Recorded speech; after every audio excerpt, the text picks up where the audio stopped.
Hi there everyone, it is I, the 8-bit academic, the lord of knowledge and nostalgia for things from the past that make you feel extremely old.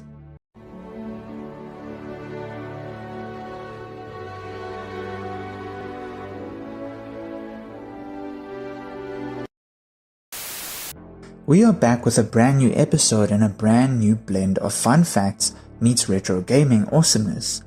Only thing though is that today's game isn't even a retro game.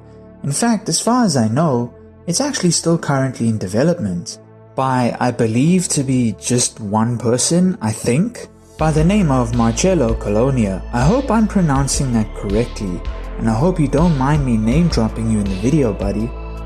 So I have decided to try out something a little different this week.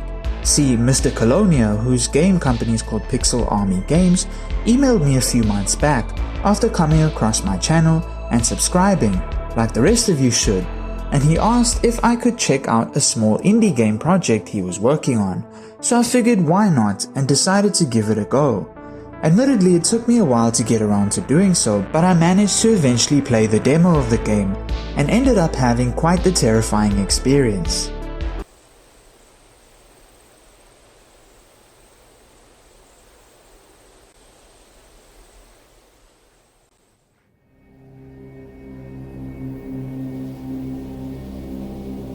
Also in this Jesus.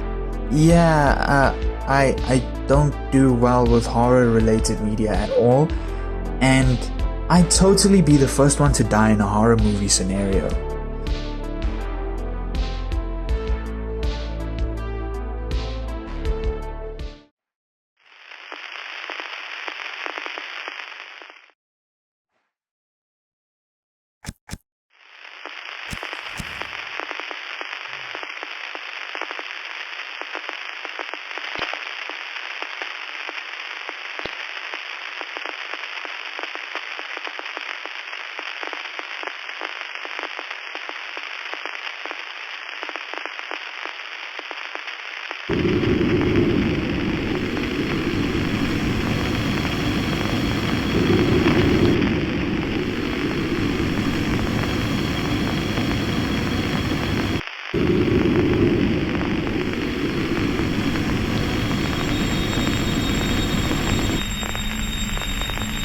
Are you stupid or something?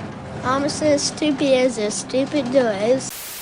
So there isn't really much to say about Everstill Valley, since only the demo is currently available to play on Steam. Link down below in the comments if you are interested in checking it out. The game however does sport a very fancy schmancy PS1 era art style, complete with all its polygons, pixelated image textures and the like. It plays like your typical survival horror game, with the goal of the game seemingly being to collect enough resources to maintain your health and keep yourself fed, as well as making sure to keep your lantern lit or remain in a well-lit area. For when darkness comes, a sinister figure appears with bright glowing eyes and wearing a wide-brimmed hat. It stalks through the shadows, never taking its gaze off you as it approaches ever so closer, in order to ensnare you in its clutches, where it will proceed to feed off your soul.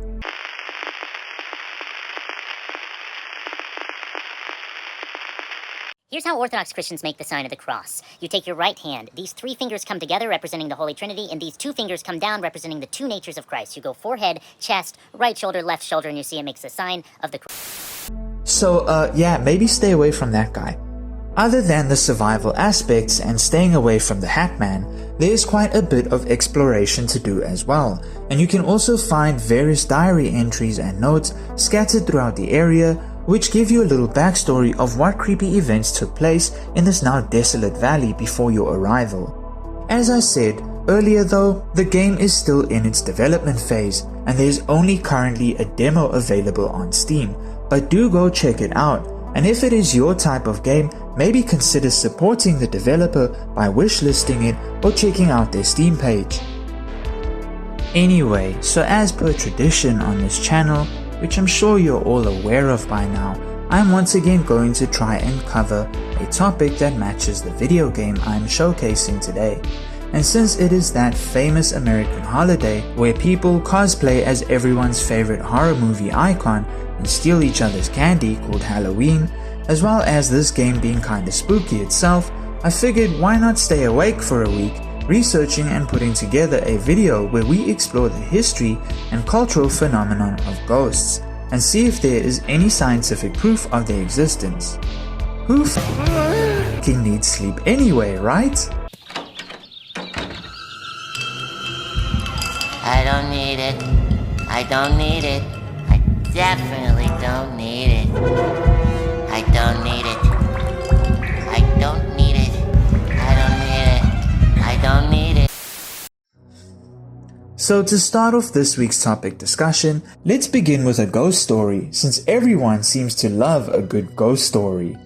Since I come from South Africa and currently live in the province of KwaZulu-Natal, and more specifically in the region of Durban, I'm going to tell you a ghost story that I'm sure most of my fellow Durbanites are familiar with, especially if you're part of the Durban Indian community, and even more so if you live in the sprawling suburban area of Chatsworth. As far back as I can remember, even from my childhood in the 90s, I've heard rumors and stories of Highway Sheila, the ghost of a young Indian woman that haunts a certain Higginson Highway which stretches from the Shallcross area, runs through Chatsworth, and finally coming to an end in the Clarewood area. Besides having some of the worst traffic in almost all of Durban, that seems to, for whatever reason, always experience extremely horrific road accidents, the highway is claimed by many to be haunted by the ghost of this young woman, with some even believing that majority of the accidents that happen there are caused by her. Legend has it that there was once a young lady by the name of Sheila that got stranded on this highway with a flat tire. She flagged over a vehicle for some assistance, but the occupants of the car were intoxicated. The men allegedly raped, tortured, and eventually murdered the girl. Since then, Sheila's spirit has been claimed to haunt Higginson Highway, appearing as a young woman who is stranded and in need of a lift to a certain destination, flagging down motorists and traveling with any that end up providing her with assistance, after which the unfortunate driver will either experience the most horrifying trip of their entire life or end up being seriously injured or dying in a freak accident. In one incident, an old man said that he offered a lift to a young woman. He lent his jacket to the woman, but after dropping her off at her house, forgot to take it back. He returned the next day to retrieve his jacket, only to be told by the residents of that house that Sheila had already died many years ago.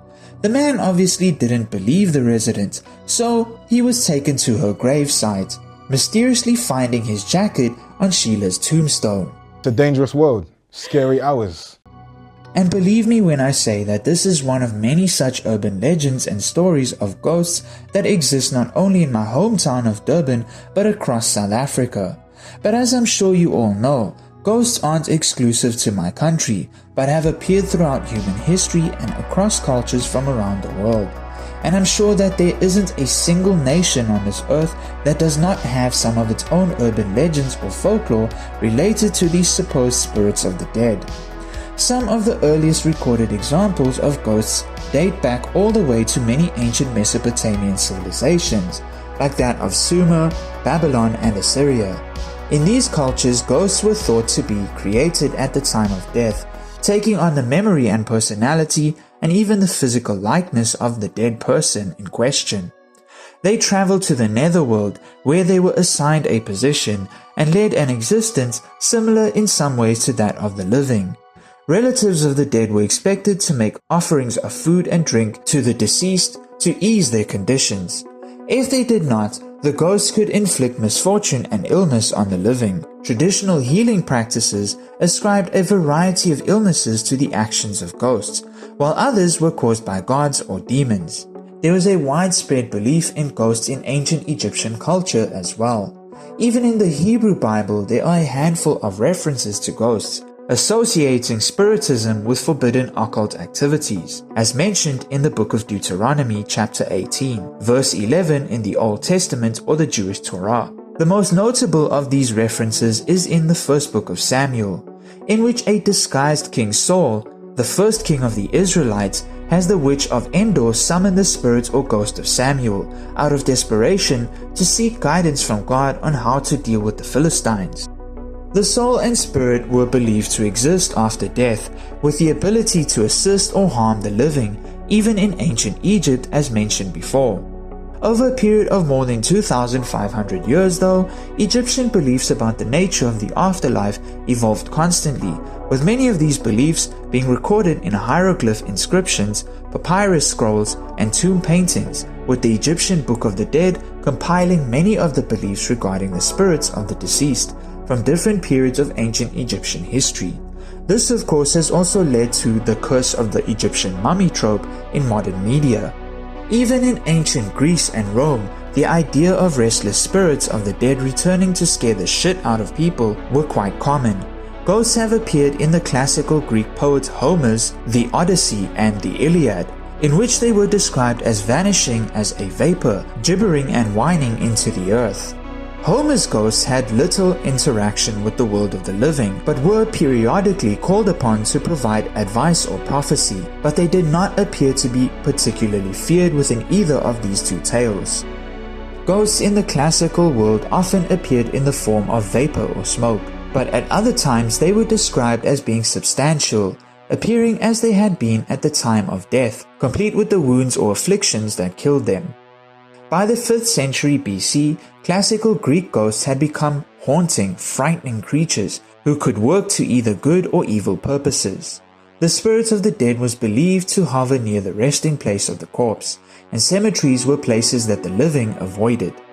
The dead were to be ritually mourned through public ceremony, sacrifice, and libations, or else they might return to haunt their families. The ancient Greeks held annual feasts to honor and placate the spirits of the dead, to which the family ghosts were invited, and after which they were firmly invited to leave until the same time the following year. The ancient Romans, however, believed that a ghost could be used to exact revenge on an enemy by scratching a curse on a piece of lead or pottery and placing it into a grave. The Greek philosopher and historian Plutarch, who lived in the 1st century AD during the Roman Empire, described the haunting of the public baths at Chaeronea by the ghost of a murdered man. The ghost's loud and frightful groans caused the people of the town to seal up the doors of the building for many years afterwards. Another account of a haunted house from the ancient classical world is given by Roman magistrate and author Pliny the Younger, who lived around 50 AD. Pliny describes the haunting of a house in Athens, which was bought by the Stoic philosopher Athenodorus, who lived about 100 years before Pliny was born.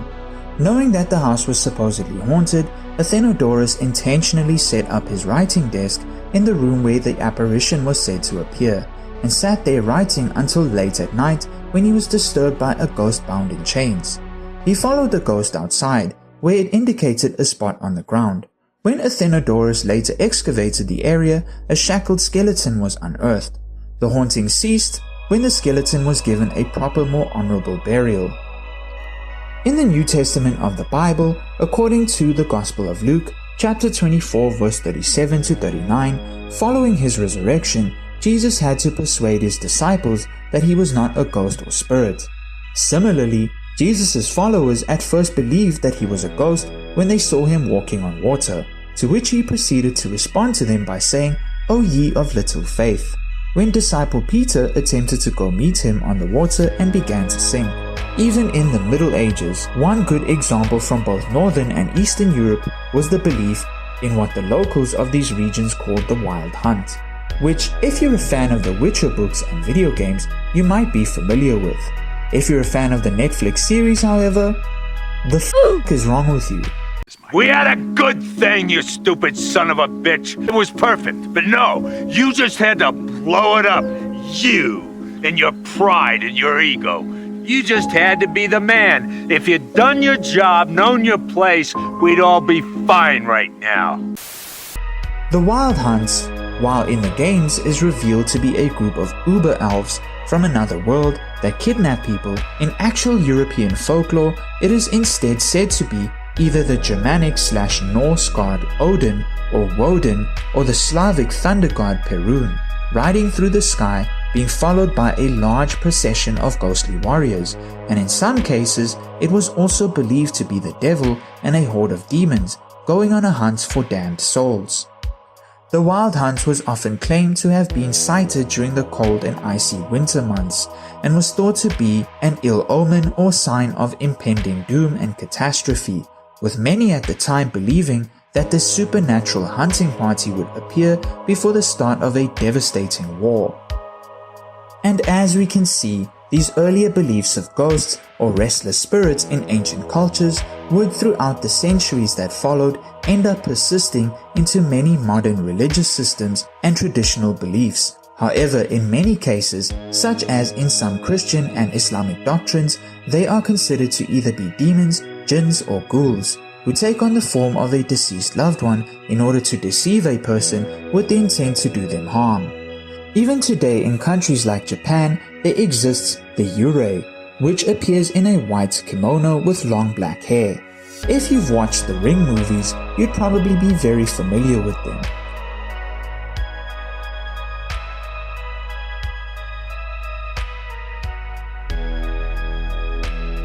In Mexico, as well, there exists the holiday called the Day of the Dead, which takes place between the 31st of October through to the 6th of November, depending on locality, in which it is custom to honor the deceased.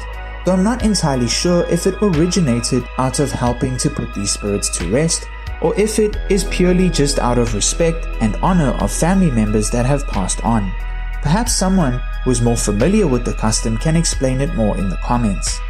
In Chinese folklore, there exists the concept of the Jiangshi, or hopping undead, which may sometimes appear as a type of zombie or vampire that seeks to drain the life force of a living person. In modern media, they are often portrayed in Qing imperial clothing, but more specifically, that of a Manchu government official. However, in the actual folklore, they are tied to the idea of improper burial rites or a traumatic death, wherein it is believed that the spirit has not passed on to the afterlife, but remains in the rotting corpse of the deceased individual. There are many more examples from around the world that I could mention, but the point remains that ghosts or spirits have been a concept that have existed for an extremely long time across many cultures throughout history that still persists to this day.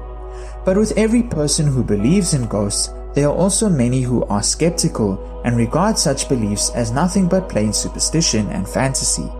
The earliest recording of a non-believer was that of Lucian of Samosata in the 2nd century AD.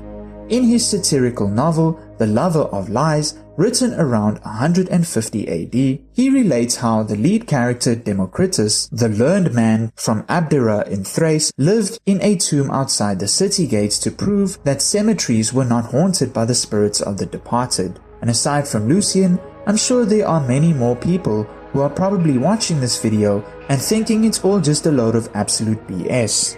As for me personally, I'm divided on the subject. I have had some pretty terrifying experiences in my time, and my younger self would have without a doubt have said that ghosts are definitely real and do exist.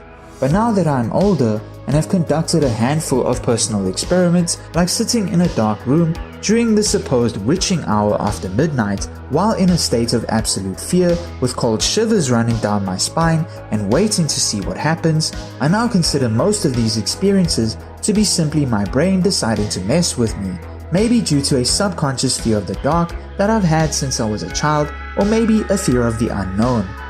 I've also noticed that I get these feelings of unease at night if I've made the stupid decision to expose myself to something scary before going to bed. Yeah, good luck to me getting a full night's rest after putting this video together.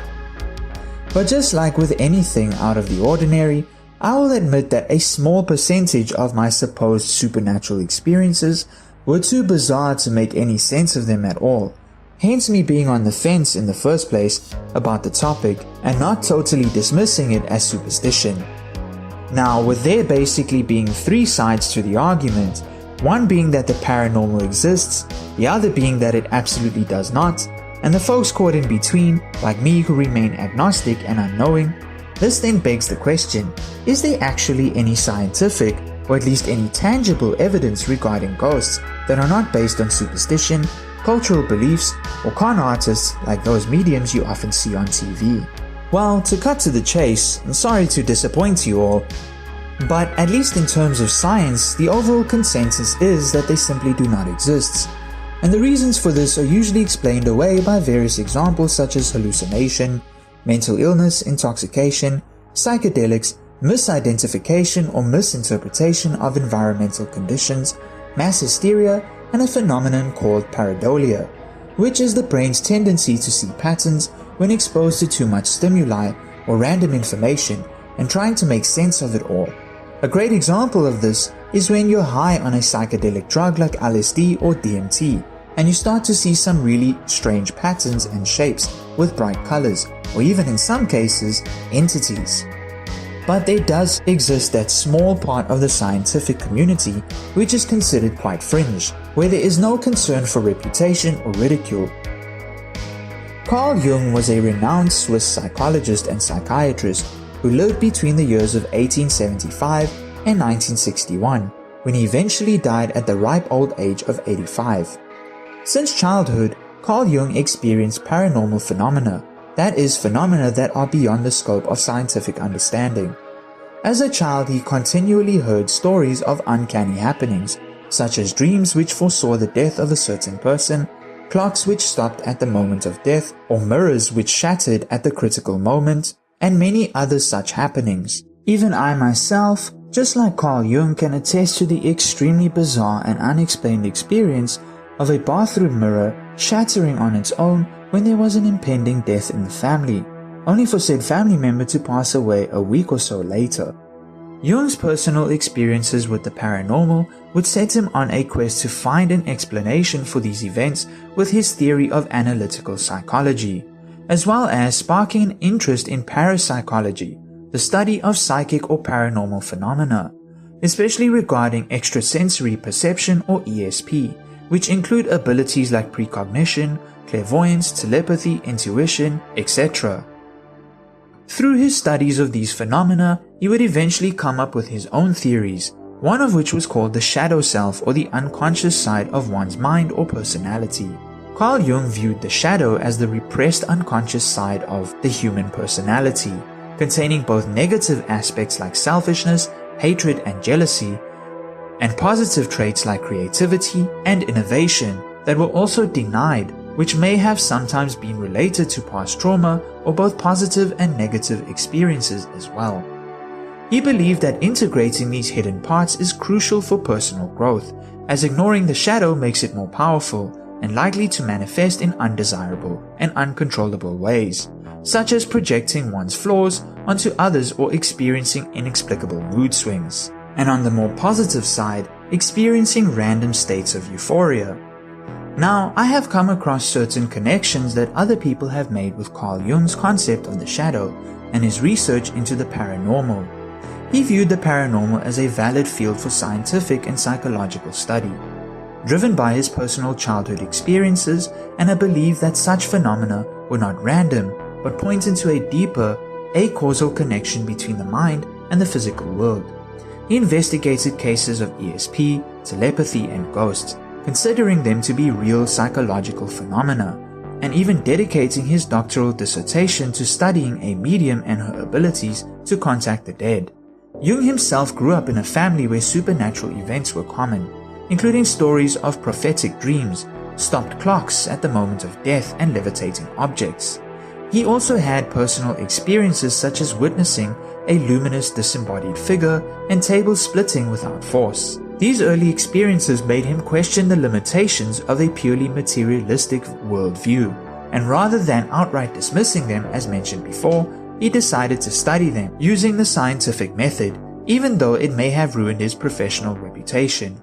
During his research, he documented thousands of cases involving seances, which were ritualistic attempts at contacting the dead, haunted houses, and self-proclaimed psychics to look for patterns that could be explained by the unconscious mind. And even when the UFO craze kicked off in the late 1940s, you can best believe that Carl Jung dived into that phenomena as well, attempting to find a more rational explanation. He would end up creating a theory which he called synchronicity to describe such events.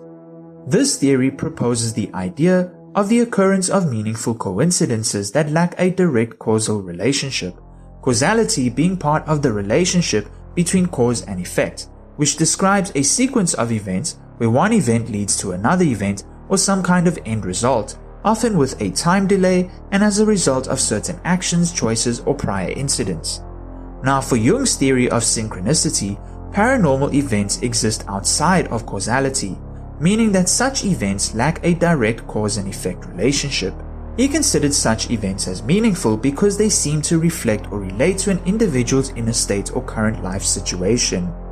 Carl Jung proposed this as an acausal connecting principle that suggests a deeper underlying order and interconnectedness in the universe that we do not yet fully understand, but is often explored or at least attempted through the concept of collective unconsciousness. While some may see this as evidence of a cosmic connection, others attribute it to psychological factors like confirmation bias and the mind's tendency to find patterns, such as with the aforementioned phenomena of pareidolia. So while Carl Jung didn't believe paranormal activity such as ghosts or hauntings as being separate entities come back from the dead to terrorize the living, he did believe that such extraordinary events were tied to an individual's psyche or mental and emotional state, which could explain why many such experiences are so personal and often difficult for those who have not had such personal supernatural experiences to believe in, because most times it literally is only happening to you. But it must also be stated that there have been many cases of the same paranormal event being experienced by multiple people at once. And while mainstream science would most likely explain this away as a sort of mass hysteria, could it be that with Carl Jung's theory of synchronicity, the phenomena can also occur to multiple people within the same vicinity, if one individual's emotional or mental state, or aura if you will, could be so powerful that it can in turn affect the psyche of others. Another very interesting fringe theory that could explain the paranormal phenomena of ghosts is the stone tape theory. The stone tape theory suggests that intense emotions from traumatic events can be imprinted on materials like stone, causing these events to be replayed like a recording, which is then interpreted as a residual haunting. Unlike traditional hauntings, the theory proposes that these are not intelligent or interactive spirits, but are rather energy-based, non-sentient playbacks, or an idea that places and locations can store memories of things that happened there, especially if said memories are the result of traumatic events. This could explain why there are so many claims of houses being haunted after a murder took place in them, or why visiting locations where a great tragedy has taken place, such as an old battlefield from a bygone war, people often claim to see the spirits of dead soldiers wandering the area as if they are stuck in a never-ending loop, or why even nurses who work the night shift at many hospitals tend to talk of experiences of seeing the disembodied spirits of patients who may have died there, not acting out of individual agency, but seemingly repeating the same actions over and over again. The theory supposedly gets its name from a 1972 BBC TV play called The Stone Tape, which revolves around a team of researchers attempting to see if there's any proof to this exact hypothesis. But the actual theory itself comes from the 19th century, aligning with earlier ideas of paranormal researchers like those from the Society for Psychical Research, first established in 1882, and writers like Charles Babbage, who in 1837 speculated about place memory, or objects holding echoes of past events that are recorded in certain environments or locations. Then there is also the link between regular old house mold and paranormal events. Dr. Shane Rogers, who is a civil and environmental engineering professor at New York's Clarkson University, conducted a series of experiments back in 2015 to see if there was a connection between house mold and potential hallucinations that may be thought of as ghostly hauntings. He investigated the link between haunted houses and regular mold that grew on walls and found that many houses that appear to be haunted are indeed quite moldy after being in states of dilapidation and decay for long periods of time due to a lack of maintenance. The moldier the house, the more frequent the alleged hauntings were. Dr. Shane noticed what he called strange behavior from his children after they had been exposed to mold in his basement. and found that many of the symptoms humans experience after mold exposure often match those seen in reports of ghost sightings. One particular type of mold, called aspergillus mold, which is found in old damp buildings, can cause both shortness of breath and optic nerve inflammation, which in turn could cause dark shapes to float across people's vision, as well as stachybotrys or black mold has been shown in a lab test on mice to create a feeling of fear and paranoia. Dr. Shane and his team were able to collect a full set of data about the mold in 27 locations, 13 of which were considered to be haunted. The team found a strong link between the presence of mold and reports of hauntings, but he did also acknowledge that the results aren't 100% concise, admitting that not every location they visited that was found to be quite moldy was simultaneously claimed to be haunted, but there definitely was a big difference in the amount of mold exposure between the haunted and non-haunted locations. And to be honest, this actually does make a lot of sense as well, since many types of fungi have been known to cause intense hallucinations and even feelings of paranoia and fear. Psilocybin mushrooms in high enough doses can cause extremely vivid hallucinations, and according to some of my friends that like to trip out on shrooms, said hallucinations can vary greatly depending on a person's psychological state. So if you're in a relatively shitty or fearful state of mind, best believe that your shroom trip may end up taking you straight into hell and back, or be a full reenactment of that terrifying sci-fi horror film from the 90s called Event Horizon. Ergot is another type of fungus that grows on wheat and other grain-based plants, which is highly toxic to both humans and animals, and is also said to cause extremely vivid hallucinations due to the alkaloid chemicals found within that can mimic neurotransmitters and hormones, as well as causing a whole heap of other nasty problems like gangrene and convulsions. It is said to have been quite a problem during ancient and medieval times, which could explain why so many people back then believed in a lot of wild shit. So maybe there's a possibility that ghosts and other paranormal experiences could be tied to us being exposed to fungal spores that cause us to trip balls in minor ways.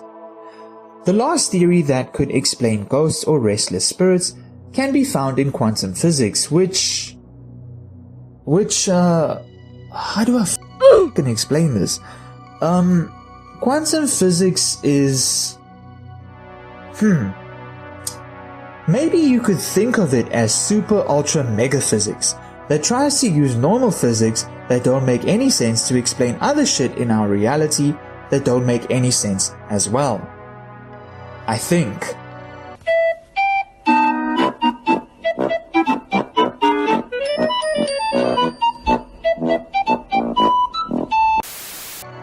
Yeah, quantum physics, string theory, and quantum mechanics and all that stuff is extremely confusing and way above not only my pay grade but also my level of intellect, despite my genuine interest in it. So I'm not even going to attempt to explain it, because it seems even quantum physicists themselves have a hard time trying to both explain and understand it.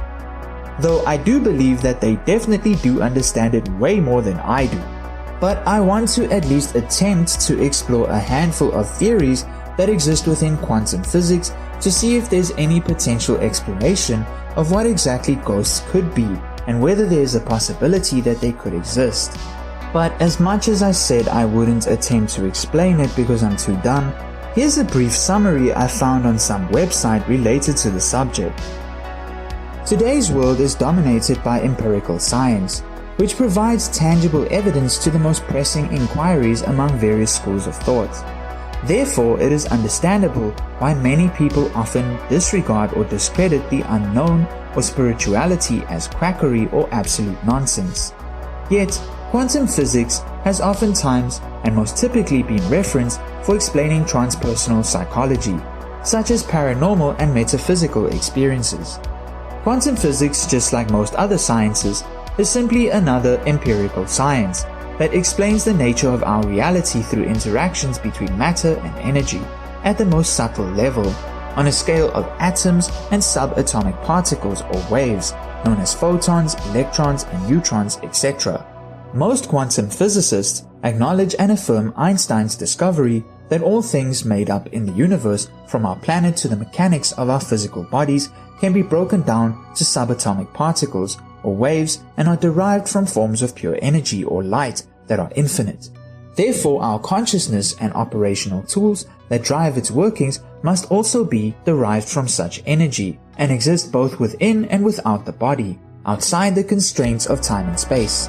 Now, where this whole overly complicated explanation fits in with ghosts or the restless undead is that many more supposed spiritually aligned individuals have connected some of the theories presented in quantum physics and related them to more paranormal concepts or even metaphysical ideas found in religion, such as the belief in an afterlife.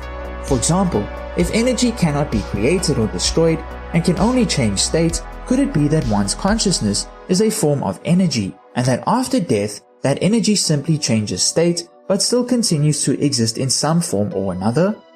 Could it be that ghosts or other disembodied spirits are simply the quantum conscious energy of an individual's existence lingering behind in the physical world before passing on to the next phase or state of its existence, the same way all other forms of energy simply change form and continue to exist in new states? Well, of course there are two camps to this theory, like with most things, those that firmly believe and even advocate for it, and those that say it's all nonsense and blatant misinterpretations of actual quantum theories, cherry-picked to fit certain narratives and agendas. But regardless of that hot topic debate, even today, in this modern age of discovery, advancing technology and science, the ideas and beliefs in the paranormal such as ghosts or hauntings still continue to persist and is very much a part of the collective human psyche as Carl Jung theorized, whether you choose to believe in such phenomena or not. And I doubt it will be going away anytime soon, no matter how advanced we become. Since it has persisted throughout the ages for such a long time, one has to wonder what exactly caused its inception in the first place. Why have human beings believed in ghosts or supernatural entities for such a long time? I mean, literally all of human history. Why does literally every culture around the world contain numerous examples of folklore of ghosts or spirits as things to be feared or respected or signs of bad omens?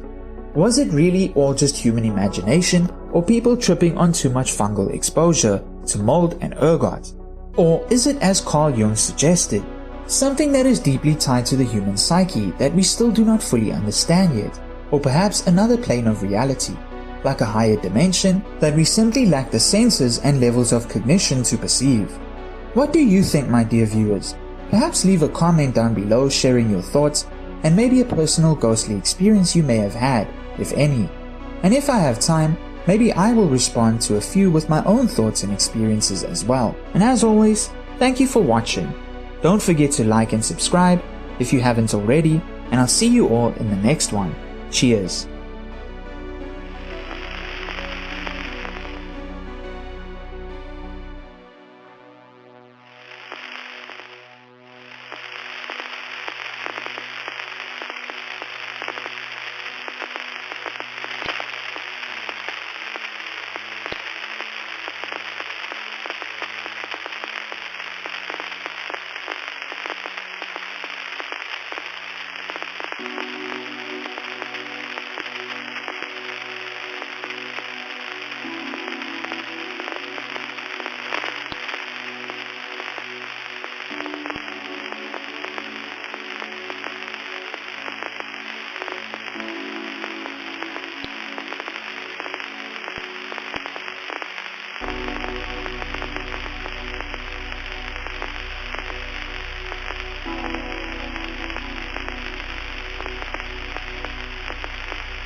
Saved. Hey!